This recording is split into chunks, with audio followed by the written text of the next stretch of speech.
Hi, this is Bailey Shoemaker, and this is my presentation about a powerlifting exercise, more specifically, the Romanian deadlift.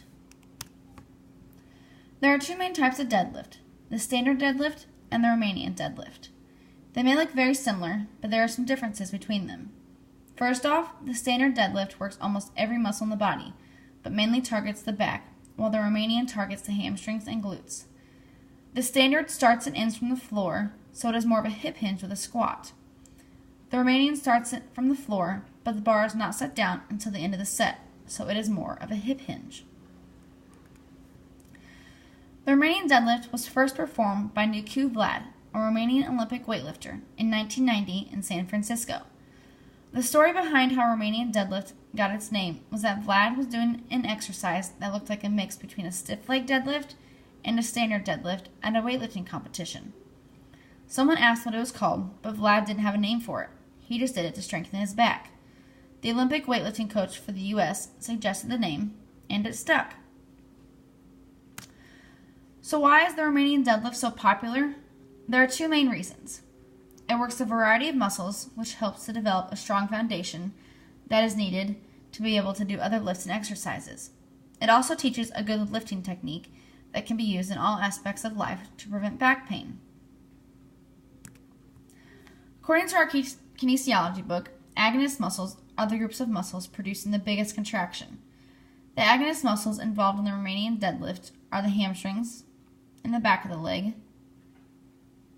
the spinal erectors, the abdominals, and the trapezius. The kinesiology book tells us that antagonist muscles are the muscles that work against the muscles performing the movement to prevent any injuries. The antagonist muscles for this lift are the quadriceps in the front of the leg, the hip flexors on the inner part of the leg, a sartorius, the diagonal muscle here, and the tensor fascia lata, which is on the outer hip.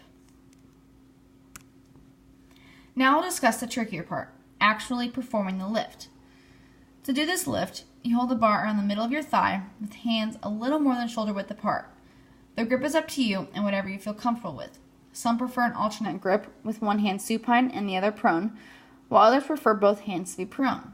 I personally like the alternate grip better. It's very important to keep your back straight, shoulders back, and chest out, so that when you hinge at the hips, the head, shoulders, and hips will be in a straight line. To do the deadlift motion, you will hinge at the hips, moving your buttocks backward. Your back should stay mostly straight, and your knees should be slightly bent. In the next slide, you will see the lift position, and pay attention to how straight my back is and how I am facing forward with my shoulders back and chest out. There are two different bars to use while deadlifting. The picture on the left is me demonstrating the hex bar deadlift.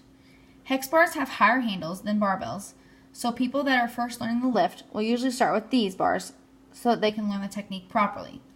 It also places more force on the knees, so it becomes more of a leg exercise than a back exercise. The picture on the right is a barbell deadlift.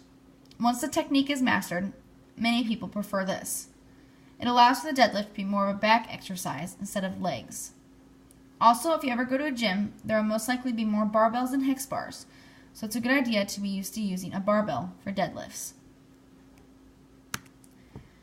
Have you ever noticed that some people perform deadlifts without shoes on? Is there actually a benefit to this? According to Rob King Fitness, there are many benefits.